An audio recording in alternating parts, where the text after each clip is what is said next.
Hi, I'm Janet, and I want to welcome you to the ADORNit online class. Today we're going to work on a project called the Pleated Lampshade.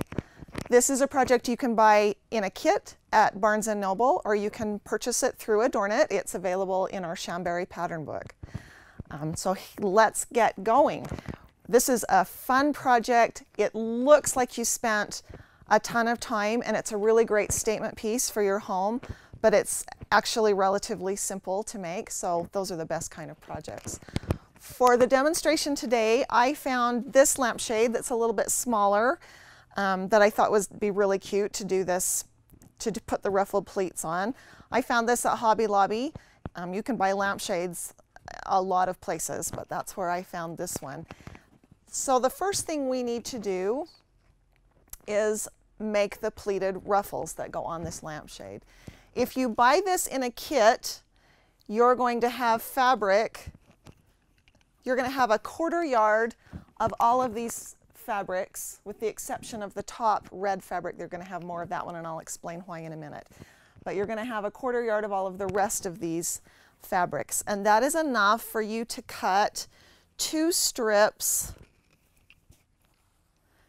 that are 4.5 inches wide each.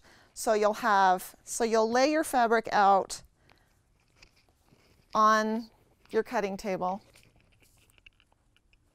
Oh, we'll do it with this one.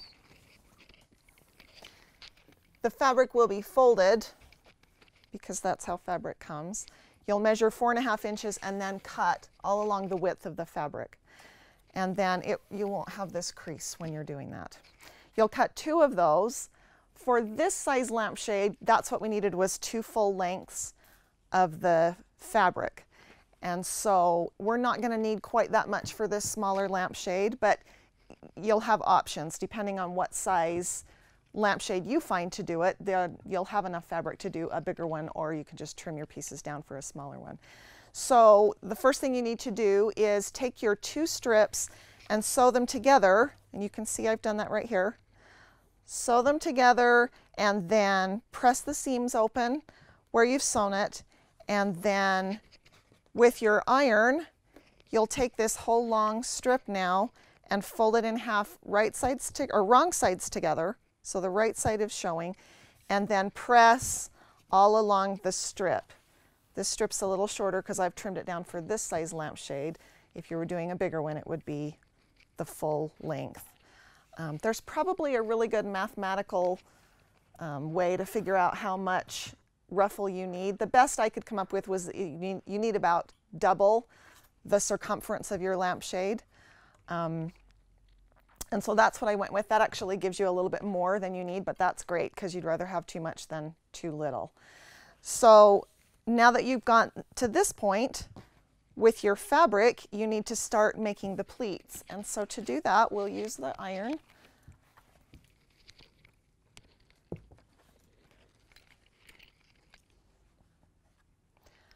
Okay, to make your pleats, you'll need a ruler, and then you'll lay your strip out straight across on your ironing board, and you'll measure in 2 inches from the edge, and then take your strip and fold it back on itself to the 1/2 inch point.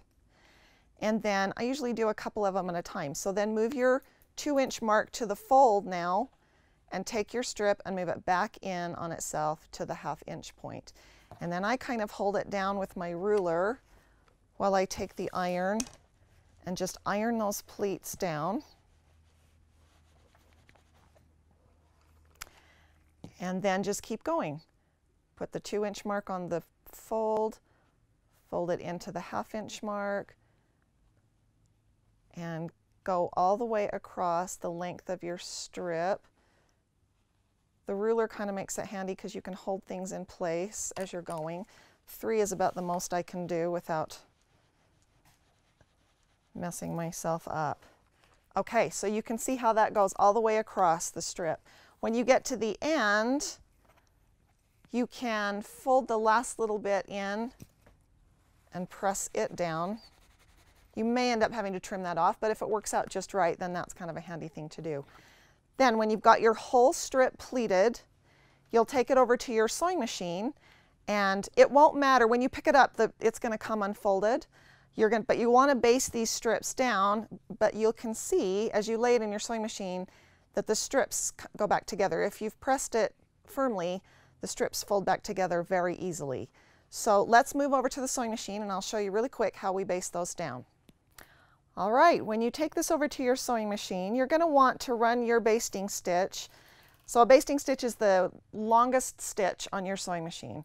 So set your machine to baste, and then just somewhere before the first pleat, start stitching, and then as you feed it through, just go slow and fold each pleat back together as you go, and just run that basting stitch a 1/4 inch away from the raw edge, or about the width of the presser foot, and baste each pleat into place as you're going.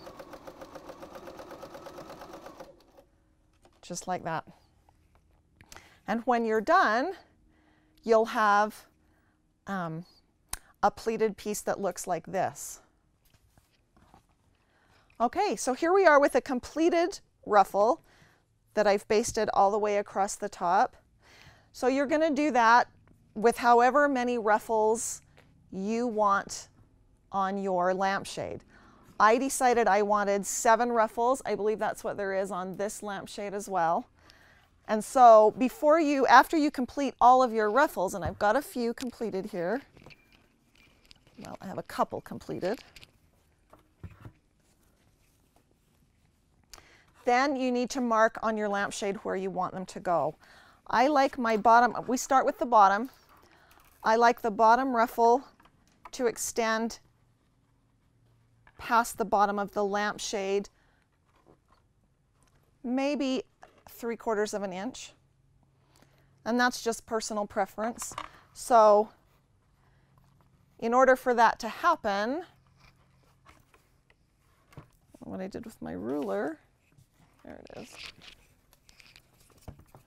I made a mark right where I wanted that first ruffle, the top edge, to be, and it's about 1.25 inches from the bottom of the lampshade. Now when I mark, you'll want to make that mark all the way around your lampshade. So for this first ruffle, I just measured 1.25 inches and made a little mark every few inches all the way around the bottom. Just a little pencil mark. It's not going to show.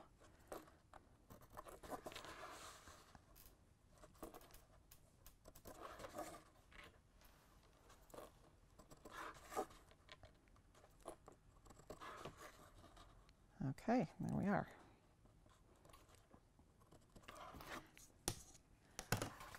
And then the next thing you'll want to do is start applying your ruffles. It goes better if you go from the bottom up, then you're not having to lift a ruffle up to put on the next ruffle. So I like to start at the bottom. There's a couple of different ways you can put the ruffles on the lampshade. You could use hot glue, you could use tacky glue, or even regular white glue would work. But I found a product that I love. This product that I found I've used it over and over again, is called Peel and Stick Fabric Fuse. That's what it looks like. I have bought this at Walmart, I've bought it at Hobby Lobby, I've bought it at Joann's Fabrics. So you can get it in a number of places. It's a double-sided fabric fusible tape, and it's awesome. So, and I have discovered that I like to put the tape on the lampshade rather than on the ruffle, and I'll show you why. So I'm going to find my first mark and lay the tape with the top edge just below the mark. So this tape comes out of the package sticky on one side, so you can just stick it, follow your mark all the way around.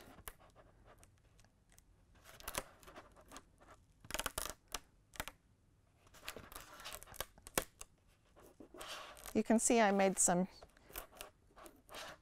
test marks on the lampshade, and I didn't like the spot I was at. So, and that's fine too, because it's not going to show.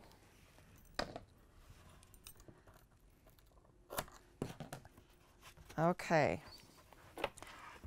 Now that you've got it on there, stick it down very carefully, and then with your thumbnail, you'll want to peel the paper off. Make sure that the tape is clear, so it's kind of hard to see. But make sure that the tape stays on the lampshade, and then you can peel it all the way off or just peel a portion of it off. I like to go a little ways at a time. Then take your ruffle, lay it on there, and just have the top edge of the ruffle right along the top edge of the tape, which is right along your line, and start taping it on there. And this tape just holds like crazy, and it's so quick and fast, and you don't have to wait for anything to dry. So I'm a fan.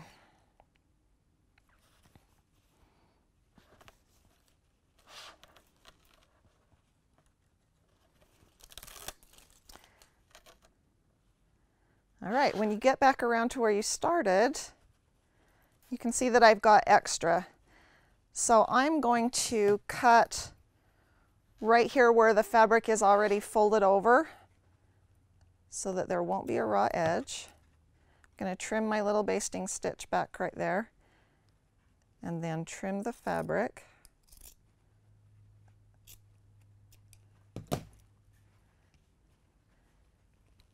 And then you can take a little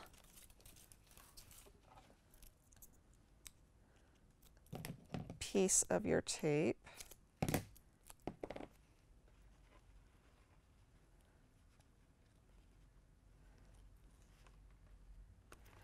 and use it to stick down your end. So stick it on there, peel back the paper. Sometimes I kind of have to grab the tape with your fingernail and hold it down so that it doesn't come off with the paper. And then glue down your edge so that it covers. And there's your first row of ruffle.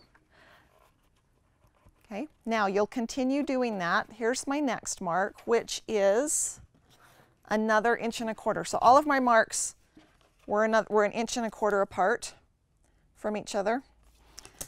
So you'll just continue on doing the same thing.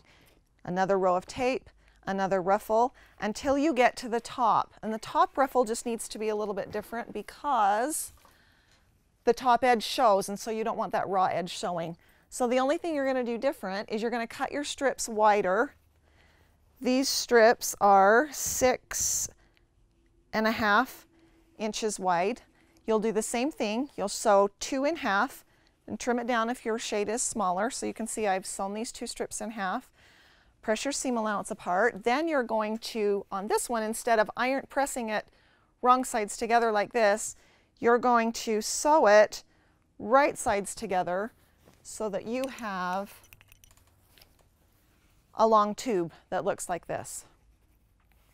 Then you will turn your tube right side out and press. And the easiest, fastest way that I know of to turn something like this right side out is to attach a great big safety pin to it and then push the safety pin in along with the fabric. And then you have something inside there to hold on to, and you can keep pushing it, and then when it gets in a little ways, pull. Just keep gathering the fabric onto that pin and then pull the excess.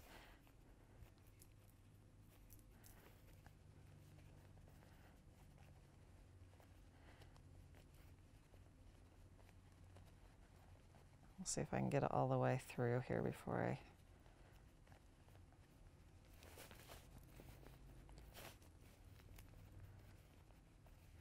And then when you get all the way through, grab that pin and pull the whole thing right side out.